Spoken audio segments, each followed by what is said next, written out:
ഇനിയൊരു അവസരം തരുമോ? യാ ലൈതഹാ കാനതിൽ ഖാദിയാ. പരലോകത്തേക്ക് വരുമ്പോൾ ദുന്യാവിൽ മരിച്ചുപോയ മരണത്തോടെ എല്ലാം തീർന്നിരുന്നെങ്കിൽ എന്ന് കൊതിച്ചു പോകുന്നു. അല്ലാഹുവിന്റെ മറുപടി, കല്ലാ ഇന്നഹാ കലിമത്തുൻ ഹുവ ഖായിലുഹാ വമിൻ വറാഇഹിം ജഹന്നം. അത് മനുഷ്യൻ വെറുതെ പറയാ. ഒരു ചാൻസ് തരുമോ? ആ ചാൻസ് കൊടുത്താലോ അങ്ങനെ തന്നെ ആയിരിക്കും. അല്ലാഹു തആല പറയാം, വെറുതെ പറയാണ് എന്ന്. അങ്ങനെയാണ് നമ്മളൊക്കെ പറയും, ഒരു ചാൻസും കൂടെ, വെറുതെ അലിവ് തോന്നിയൊരു ചാൻസ് കൊടുത്താൽ അതേ മിസ്റ്റേക്ക് വീണ്ടും ആവർത്തിക്കും. മനുഷ്യൻ അങ്ങനെയാണ്. കല്ലാ ഇന്നഹാ കലിമത്തുൻ ഹുവ ഖായിലുഹാ. ഒരു ജന്മം കൂടെ തരുമോ? ഇല്ല, ഒരു ജന്മം ഒന്നേ ഉള്ളൂ. ഒരു ജന്മം കൂടെ തരുമോ റബ്ബേ? ഇല്ല, കഴിഞ്ഞു. അവലം നുഅമ്മിറുകും മാ യതദക്കറു ഫീഹി മൻ തദക്കർ വജാഅകുമുൻ നദീർ. ചിന്തിക്കേണ്ടവർക്ക് ചിന്തിക്കാനും അറിയാനും പഠിക്കാനും ഒരുപാട് സമയം, സാഹചര്യം, അറിവും വിവരവും ഞാൻ നൽകിയിരുന്നില്ലേ? അറിവുള്ളവർ പഠിപ്പിച്ചു തന്നില്ലേ? പഠിക്കാനുള്ള സ്ഥാപനങ്ങളും കോളേജുകളും നിങ്ങളുടെ വീട്ടുമുറ്റത്തുണ്ടായിരുന്നില്ലേ? എന്തുകൊണ്ട് പോയി പഠിച്ചില്ല എന്ന് അള്ളാഹു നമ്മളോട് ചോദിക്കുമ്പോൾ, ഓൺലൈനായിട്ട് പഠിക്കാൻ പറ്റും. വെറുതെ നടക്കുമ്പോൾ യൂട്യൂബ് ഓൺ ചെയ്താൽ, ഏതെങ്കിലും ഇൽമിന്റെ വെബ്സൈറ്റുകൾ ഓപ്പൺ ചെയ്താൽ ഈ കിതാബുകള്, സോഫ്റ്റ് കോപ്പികൾ, ഹാർഡ് കോപ്പികളൊക്കെ ഇല്ലേ? പഠിക്കാമായിരുന്നില്ലേ? വായിക്കാമായിരുന്നില്ലേ? കേൾക്കാമായിരുന്നില്ലേ? നീ എന്തുകൊണ്ട് ചെയ്തില്ല? വജാഅകുമുൻ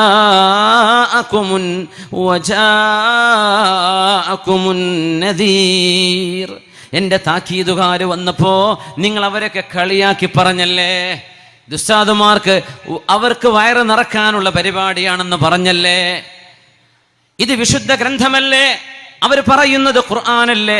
അവർ പഠിപ്പിക്കുന്നത് ഹദീസുകളായിരുന്നില്ലേ? ആ വചനങ്ങളെ എന്തുകൊണ്ട് നിങ്ങൾ വളരെ ഹീഡ്ലെസ് ആയിട്ട് കേട്ടു? എന്തുകൊണ്ട് ശ്രദ്ധിച്ചു കേട്ടില്ല? എന്തുകൊണ്ട് കേട്ടില്ലെന്ന് അള്ളാഹു നമ്മളോട് ചോദിക്കുന്ന ഒരു നേരം, റബ്ബനാ അൽഹിംനാ ജവാബനാ. അല്ലാഹുവേ, ആ നേരത്ത് ഞങ്ങൾക്ക് മറുപടി പറയാൻ തുണയാകണേ റബ്ബേ. നിന്റെ കോടതിയിൽ നീ ഞങ്ങളെ ശിക്ഷിക്കരുതേ റഹ്മാനെ. ആയിഷ ബീവി റളിയല്ലാഹു അൻഹ പറയുമായിരുന്നു, യാ റസൂലല്ലാഹ്, മന്നൂഖിഷൽ ഹിസാബ ഉദ്ദിബ. ഒരാളെ എങ്ങാനും അല്ലാഹു കണിശമായി ചോദ്യം ചെയ്താൽ കുടുങ്ങിപ്പോകും നബിയേ. എല്ലാവരും കുടുങ്ങിപ്പോകും നബിയേ. നീ എന്തുകൊണ്ട് ഇങ്ങനെ ചെയ്തു? സ്കൂളിലേക്കോ മദ്രസയിലേക്കോ നേരം വൈകി വരുന്ന ഒരു വിദ്യാർത്ഥിനിയോട് അധ്യാപകൻ നേരം വൈകാനുള്ള കാരണം ചോദിക്കുന്ന പോലെ, അള്ളാഹു അങ്ങാനും നമ്മളൊക്കെ ചെയ്ത തെറ്റുകളോ പറ്റി നമ്മളോട് അതിന്റെ കാരണം നിരക്കി റബ്ബ് ചോദ്യം ചെയ്താൽ നമുക്ക് അള്ളാന്റെ കോടതിയിൽ എങ്ങനെ രക്ഷപ്പെടാൻ കഴിയും നബിയേ? മന്നൂഖിഷൽ ഹിസാബ ഉദ്ദിബ. അള്ളാഹു കണിശമായി ചോദ്യം ചെയ്താൽ കുടുങ്ങിപ്പോകുമല്ലോ നബിയേ. പരിശുദ്ധ ഹബീബ് ആ നേരമാണ് ആയിഷ ബീവി റളിയല്ലാഹു അൻഹയോട് പറഞ്ഞത്, ആയിഷ, ഇന്നഹാ അർദുൻ.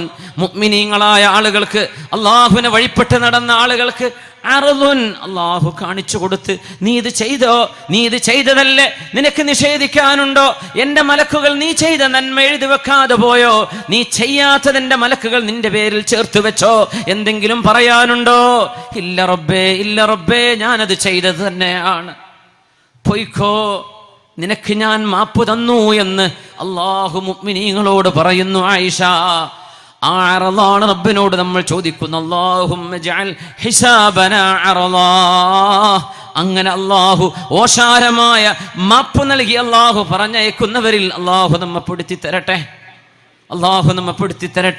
നമ്മുടെ മാതാപിതാക്കൾ, ഗുരുനാഥന്മാർ, ഉസ്താദുമാർ, നമ്മളെ സ്നേഹിക്കുന്നവർ, ജീവിതത്തിന്റെ പ്രതിസന്ധികളിൽ കൂടെ നിന്നവര്, ദീനിന് വേണ്ടി പണിയെടുക്കുന്നവര്, അള്ളാഹുവിന്റെ മസ്ജിദിന് വേണ്ടി, മദ്രസക്ക് വേണ്ടി, ഇതുപോലെയുള്ള വഫിയ സ്ഥാപനങ്ങൾ, ഇൽമിന്റെ സ്ഥാപനങ്ങൾക്ക് വേണ്ടി അള്ളാഹുവെ പ്രവർത്തിക്കുന്ന, സഹായിക്കുന്ന മുഴുവൻ ആളുകൾക്കും നാളെ മഹ്ശറയിൽ രക്ഷപ്പെടാൻ ഈ മജ്ലിസ് ഒരു നിമിത്തമാക്കണേ തമ്പുരാനെ.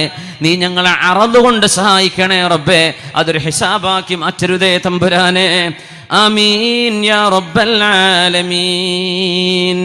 മഹാനായ അബൂ ഹനീഫ റഹ്മത്തുള്ളാഹി തആല അലൈഹി ഒരു രാത്രി മുഴുവൻ അവരുടെ നിസ്കാരങ്ങളിൽ ഓതിയത് ഒരായത്തായിരുന്നുവെന്ന് ചരിത്രത്തിൽ കാണാൻ കഴിയുന്നുണ്ട്. ഹനഫി മദ്ഹബിലെ പ്രഗൽഭനായ പണ്ഡിതൻ ഖാസിം ഇബ്നു മഅ്ന റളിയല്ലാഹു അൻഹു ആണ് പറയുന്നത്, ഞങ്ങളുടെ മഹാനായ മഹാനായ അബൂ ഹനീഫത്തുൻ നുഅ്മാൻ അൽ ഇമാമുൽ അദം എന്ന് അൽ ഫിഖ്ഹുൽ അക്ബറിന്റെ രചയിതാവ്, കർമ്മശാസ്ത്ര ഗ്രന്ഥങ്ങൾ ലോകത്ത് രചിച്ച ആദ്യത്തെ മഹാപണ്ഡിതൻ, ഫിഖ്ഹിന്റെ മസ്അലകൾ ലോകത്തിന് സമർപ്പിച്ച ആദ്യത്തെ മദ്ഹബിന്റെ ഉപജ്ഞാതാവ് മഹാനായ അബൂ ഹനീഫത്തുൽ കൂഫി റളിയല്ലാഹു അൻഹു, ഇമാമു അഹ്ലിർ റഅയ് എന്ന് പറയുന്ന എല്ലാ ആളുകളും വമാ മിൻ ആലിമിൻ ഇല്ലാ ഹുവ അയാലുൻ അലാ അബീ ഹനീഫ, അബൂ ഹനീഫ തങ്ങളോട് കടപ്പാടില്ലാത്ത ഒരു ആലിമുമില്ല, ഒരു ഫഖീഹുമില്ല എന്ന് മഹാന്മാർ പറയുമായിരുന്ന ആ കർമ്മശാസ്ത്ര പണ്ഡിതൻ ഒരു രാത്രി ചെലവഴിച്ചത് ബലിസ്സാഅതു മൗഇദുഹും വസ്സാഅതു അദ്ഹാ വഅമർ എന്ന് പറഞ്ഞ ഒരു ആയത്തിലാണ്. ഒരാളെയും കുറ്റപ്പെടുത്തുകയല്ല, ചെറുതായി കാണുകയുമല്ല. കർമ്മശാസ്ത്രം ഈ ഉമ്മത്തിന്റെ ദീനിന്റെ ഏറ്റവും നെടുന്തൂണായ വിഷയമാണ് കർമ്മശാസ്ത്രം, ഫിഖ്ഹ്. ആ ഫിഖ്ഹ് പഠിക്കുന്നത് ലൂപ്പ് ഹോളുകൾ മനസ്സിലാക്കാനല്ല എന്ന് മനസ്സിലാക്കണം. ഫഖീഹായ ആൾ ഒരു ആബിദാകുന്നത് സോനെ പർ സുഹാഗ എന്ന് പറയാം, സ്വർണത്തിന് മേലുണ്ടാകുന്ന ചമൽക്കാരമാണ്. സാധാരണഗതിയിൽ ഫിഖ്ഹ് പഠിക്കുമ്പോഴേക്കും ഒഴിവ് കഴിവുകളും റുഖ്സകളും മനസ്സിലാക്കി ഇബാദത്ത് കുറഞ്ഞു പോകുന്ന അവസ്ഥകൾ വരാറുണ്ട്. അതുകൊണ്ടാണ് അഹ്മദ് ഇബ്നു ഹംബൽ റഹ്മത്തുള്ളാഹി അലൈഹിയുടെ മുമ്പിൽ മഹാനായ മഅറൂഫുൽ ഖർഖി തങ്ങളെ സംബന്ധിച്ച് ചർച്ച വന്നപ്പോൾ ശിഷ്യന്മാർ 10 ലക്ഷം ഹദീസ് മനപ്പാടമുണ്ടെന്ന് പറയുന്ന ഒരു റിവായത്തിൽ 7 ലക്ഷം എന്ന് പറയുന്ന 50,000 കിലോമീറ്റർ ഹദീസിന്റെ ശേഖരണത്തിന് കാലുകൊണ്ട് നടന്നുപോയ മഹാനായ മുസ്നദ് എന്ന് പറയുന്ന ഗ്രന്ഥത്തിന്റെ രചയിതാവ് ഹംബലി മദ്ഹബിന്റെ ഇമാം അഹ്മദ് ഇബ്നു ഹംബൽ റളിയല്ലാഹു അൻഹു ലക്ഷക്കണക്കിന് ഹദീസുകൾ മനപ്പാടമുണ്ടായപ്പോൾ ഒരു മുദർരിസ് പോലും അല്ലാതിരുന്ന, ഒരു ഹദീസിന്റെ റാവി പോലും അല്ലാതിരുന്ന, എന്നാൽ ആത്മീയമായ സദസ്സുകൾക്ക് നേതൃത്വം കൊടുത്ത ഈ ഉമ്മത്തിന് തസവുഫിന്റെ മാർഗത്തിലൂടെ തസ്കിയത്തും ആത്മപരിശുദ്ധിയും കൊടുത്ത മഹാനായ മുസ്തജാബു ദഅവയായിരുന്ന ഇറാഖ് കണ്ട ലോകം കണ്ട പ്രഗൽഭനായ ആലിം മഅറൂഫുൽ ഖർഖി തങ്ങളെ കുറിച്ച് മഹാനായ അഹ്മദ് ഇബ്നു ഹംബൽ തങ്ങൾ പുകഴ്ത്തി പറഞ്ഞപ്പോ ശിഷ്യന്മാർ ചോദിച്ചുപോയി. ചില ശിഷ്യന്മാർ ഇൽമ് അത് എന്റെ ഉസ്താദ്, എന്റെ ഗുരുനാഥൻ, അതിനപ്പുറം ലോകത്ത് ആർക്കും ഇൽമില്ലെന്ന് പറയുന്ന ആളുകൾ അങ്ങനെയുണ്ട് ചിലര്. ത്വരീഖത്തിന്റെ മശായിഖന്മാരെ സംബന്ധിച്ചുള്ള ചർച്ചകളിൽ ആലിമീങ്ങൾ പറയുന്ന വിഷയങ്ങളുണ്ട്. മഹാനായ സറൂഖ് റഹ്മത്തുള്ളാഹി അലൈഹി മുഹ്തസിബുൽ ഔലിയാഇ വൽ ഉലമാ, അള്ളാഹുവിന്റെ ആലിമീങ്ങളെയും ഔലിയാക്കന്മാരെയും തിരുത്താൻ കഴിവുള്ള മഹാനായിരുന്നു മഹാനായ സറൂഖ് റഹ്മത്തുള്ളാഹി അലൈഹി. സൂഫിയാക്കന്മാരെ ഔലിയാക്കന്മാരെ തിരുത്തുന്ന ആളുകൾ ഫുഖഹാക്കളെ തിരുത്താറില്ല. ഫുഖഹാക്കളെ തിരുത്തുന്നവർക്ക് സൂഫിയാക്കളെ തിരുത്താനും കഴിയാറില്ല. എന്നാൽ മുഹ്തസിബുൽ ഔലിയാഇ വൽ ഫുഖഹാ, ഫുഖഹാക്കളെയും സൂഫിവര്യന്മാരെയും തിരുത്താൻ കഴിയുന്ന മഹാനായ ശൈഖ് അഹ്മദുർ സറൂഖ് റഹ്മത്തുള്ളാഹി അലൈഹി, ഈ 2 ഗുണഗണങ്ങളും ഇൽമിന്റെ 2 സാഗരങ്ങളും കൈയടക്കി വെച്ച പ്രഗൽഭനായ പണ്ഡിതൻ പറയുകയാണ്, ത്വരീഖത്ത് നല്ലതു തന്നെ, അത് വേണ്ടതു തന്നെ. പക്ഷെ അതിന്റെ ഒരു കുഴപ്പം, അവനവന്റെ ശൈഖാണ് ലോകത്തെ കുത്തുബുൽ അഖ്താബ് എന്ന് ഓരോരുത്തരും പറയാൻ തുടങ്ങും. എന്റെ ശൈഖിനപ്പുറം ഒരു ശൈഖില്ലെന്ന് പറയാൻ തുടങ്ങും. എന്റെ ഉസ്താദല്ലാതെ മറ്റൊരാൾക്കും തഖ്വയില്ലെന്ന് പറയാൻ തുടങ്ങും. ആ ഒരു തതറുഫ് തസൗഫിന്റെ മാർഗത്തിൽ ത്വരീഖത്തിൽ പ്രവേശിക്കുന്നവർക്ക് വരുന്ന അപകടമാണ്. അത് സംഭവിക്കാതെ സൂക്ഷിക്കണമെന്ന് മഹാനായ ശൈഖ് അഹ്മദ് സറൂഖ് റഹ്മത്തുള്ളാഹി അലൈഹി, ആ മഹാന്റെ യോഗ്യതയുള്ള പണ്ഡിതന്മാർ ഈ ഉമ്മത്തിൽ അധികം കഴിഞ്ഞു പോയിട്ടില്ല. അതൊരു വിനയാണ്, നമ്മൾ അറിയണം. മഹാനായ അബൂ ഹനീഫ തങ്ങളോട് ശിഷ്യന്മാർ പറയുന്നു, ഉസ്താദെ എന്തിനാ മഅറൂഫുൽ ഖർഖിയെ കുറിച്ച് ഇവിടെ ചർച്ച ചെയ്യുന്നത്? ഖലീലുൽ ഇൽമി, അദ്ദേഹം വിജ്ഞാനം വളരെ കുറവുള്ള ആളല്ലേ, നിങ്ങൾ വലിയ കിതാബിയല്ലേ? അങ്ങനെ പറയാ, കിതാബിയാണ്. എന്താ ഇതിനർത്ഥം? എന്താണ് കിതാബ്? ഇതിൽ നഹ്വും സർഫും ബലാഗയും മആനിയും വെച്ച് അർത്ഥം വെക്കലോ? എന്താണ് കർമ്മശാസ്ത്രം? എന്താണ് ഇൽമ്?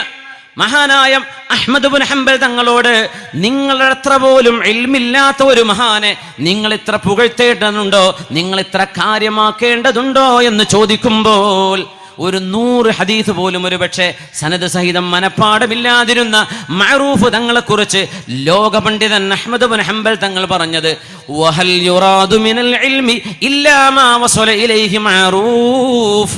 മഹാനായ മഅറൂഫുൽ ഖർഖിക്ക് കിട്ടിയതല്ലാതെ ഇൽമു കൊണ്ട് പിന്നെ എന്താ നമുക്ക് കിട്ടേണ്ടത്?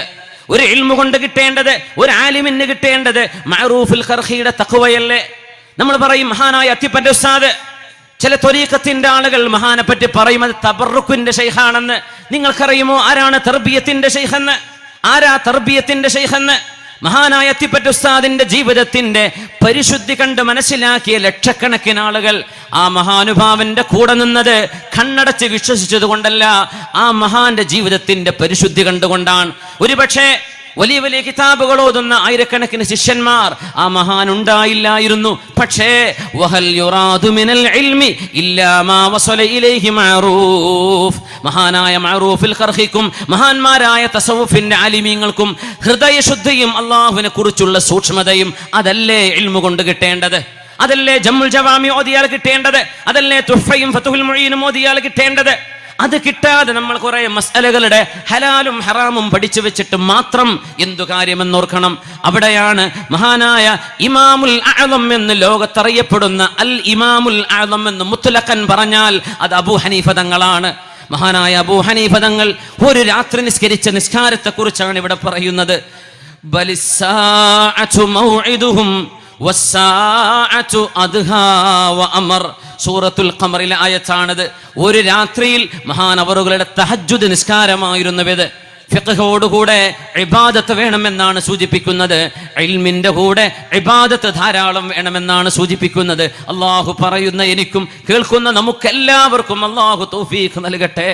അത് പറയാൻ യോഗ്യനായതുകൊണ്ടല്ല, പക്ഷേ ഇതൊരു ഇൽമാണ്. ഇത് പറഞ്ഞു തരുമ്പോൾ എത്രയോ കേൾക്കുന്ന ആളുകൾ പറയുന്ന ആളിനേക്കാളും കാര്യങ്ങൾ മനസ്സിലാക്കുന്നവരുണ്ടാകുമല്ലോ. അത് ഹബീബ് പറഞ്ഞ ഹദീസാണ്. അതുകൊണ്ടാണ് പറയുന്നത് ബലിസ്സാഅതു മൗഇദുഹും, ഖിയാമത്ത് നാളിലേക്ക് ഞാൻ അവരെ കാത്തുവെച്ചിരിക്കുകയാണ്. അള്ളാഹു പറയുന്നു വസ്സാഅതു അദ്ഹാ വഅമർ, പരലോകത്തിന്റെ വിഷയം കൈപ്പേറിയതാണ് നബിയെ, അത് ഭയാനകമാണ് നബിയെ, ഞാൻ അവരെ പരലോകത്ത് വെച്ച് കാണുന്നുണ്ട് എന്ന്.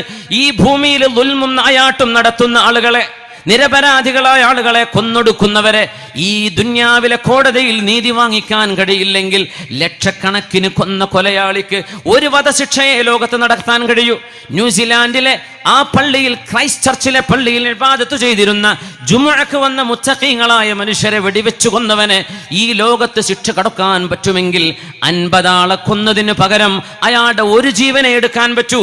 എന്നാൽ 4 ജീവന് പകരമതായോ ാനും വെടിവെച്ചു കൊല്ലാനുമുള്ള ശിക്ഷ അത് അല്ലാഹുവിന്റെ കോടതിയിലാണ് നടക്കുന്നത്. കോടിക്കണക്കിന് ആളുകളെ കൊന്ന ഹിറ്റ്ലറിനോ അതുപോലെയുള്ള മുസോളിനിക്കോ ഭീകരന്മാർക്കോ ഈ ലോകത്ത് ശിക്ഷ വാങ്ങിക്കൊടുത്ത ആളുകൾക്ക്, ഈ ഉമ്മത്തിന്റെ മക്കളെ തല്ലിക്കൊന്ന ആളുകൾ 70 കഴിഞ്ഞാൽ ഇവരും മണ്ണായി പോകാനിരിക്കുന്നവരാ. ആർക്ക് വേണ്ടിയായി മണ്ണ് പിടിച്ചു വെക്കുന്നത്? ആർക്ക് വേണ്ടിയാണ് ഈ കോളിളക്കം? ആർക്ക് വേണ്ടിയാണ് ഈ ആർപ്പുവിളികള്? ഞങ്ങൾ മാത്രം മതി, ഇവിടെ ബാക്കിയുള്ളവർ പൊയ്ക്കോ എന്ന് പറയുമ്പോൾ ഇവിടെ നിങ്ങൾ ചിരഞ്ജീവികളായി ജീവിക്കാൻ പോകുന്നവരാണോ? നിങ്ങൾക്ക് നിശ്ചയിക്കപ്പെട്ട സമയമല്ലേ ഈ ഭൂമിയിലുള്ളൂ. മനുഷ്യന്റെ ആയുസ് 60-നും 70-നും ഇടയിൽ. അത് കഴിഞ്ഞപ്പുറം കടക്കുന്നവർ വളരെ അള്ളാഹുവിന്റെ കോടതി കാത്തിരിക്കുകയാണ്. മനുഷ്യ കോടതിയിൽ സാധ്യമായ മനുഷ്യന് കളിക്കാം, പക്ഷേ അവിടെ അള്ളാഹുവിന്റെ മലക്കുകളാണ് ഹാൻഡിൽ ചെയ്യുന്നത്. അവിടുത്തെ വക്കീലന്മാർ അള്ളാഹുവിന്റെ മാലാഖമാരാണ്. അവിടുത്തെ ജഡ്ജ് ഒരു തവണ ശിക്ഷിക്കാനേ ഇവിടെ കഴിയുമെങ്കിൽ അള്ളാന്റെ കോടതിയിൽ 100 ആളെ കൊന്നവനെ 100 തവണ തൂക്കിലേറ്റാൻ അള്ളാഹുവിന്റെ ജീവിതമുണ്ട്. അത് കഴിഞ്ഞാൽ ഒരു മഹ്ശറയുണ്ട്. നന്മ ചെയ്തവർക്ക് സ്വർഗമുണ്ട്, തിന്മ ചെയ്തവർക്ക് നരകത്തിന്റെ കത്തിയാളുന്ന അള്ളാന്റെ ശിക്ഷയുണ്ട് എന്ന് വിശ്വസിക്കുന്നവരാണ് വിശ്വാസികൾ. മഹാനായ അബൂ ഹനീഫ തങ്ങൾ ഓതിവെച്ച ഒരു രാത്രി മുഴുവൻ ഉറങ്ങാൻ കഴിയാതെ ആബിദായ ഫഖീഹായ മഹാൻ ഒരു തഹജ്ജുദ് നിസ്കാരത്തിൽ ഓതിയ ആയത്താണ് ബലിസ്സാഅതു മൗഇദുഹും വസ്സാഅതു അദ്ഹാ വഅമർ. നബിയേ, അങ്ങയെ ഉപദ്രവിക്കുന്നവരെ, അങ്ങയെ വേദനിപ്പിക്കുന്നവരെ അവരോട് പറയണേ, പരലോകം കാത്തിരിക്കുകയാണ്, പരലോകം കൈപ്പേറിയതാണ്, പരലോകം ഭയാനകമാണ്. അല്ലാഹുവേ, खुदा के रूबरू जिस दिन क़यामत का वफा होगा, उसी दिन बाप बेटे का न बेटा बाप का होगा, न भाई भाई का होगा, न हमशीरा बरादर की, न बीवी अपने शौहर की. वो ऐसा वक़्त होगा ഭായി ഭായി സേ ജുദാ ഹോഗാ. ആ നേരത്ത് ഓരോരുത്തരും പരസ്പരം ഓടിമറയുമ്പോൾ അല്ലാഹുവേ നിന്റെ കരുണയുടെ കടാക്ഷത്തിലായി നിനക്ക് വേണ്ടി ഭൂമിയിൽ ചെയ്ത സുജൂദിന്റെ നിസ്കാരത്തിന്റെ മധുരത്തിന്റെ ബലത്തിലെങ്കിലും നാളെ മഹ്ശറായിൽ ഞങ്ങളെ രക്ഷപ്പെടുത്തണേ റബ്ബേ. ഭീകരമായ അദ്ഹാവ അമറായ ആ സാഅത്തിന്റെ അന്ത്യനാളിന്റെ വിപത്തുകളിൽ നിന്ന് അല്ലാഹുവേ സർവ്വ വിശ്വാസി ജനങ്ങൾക്കും മോചനം നൽകണേ തമ്പുരാനെ.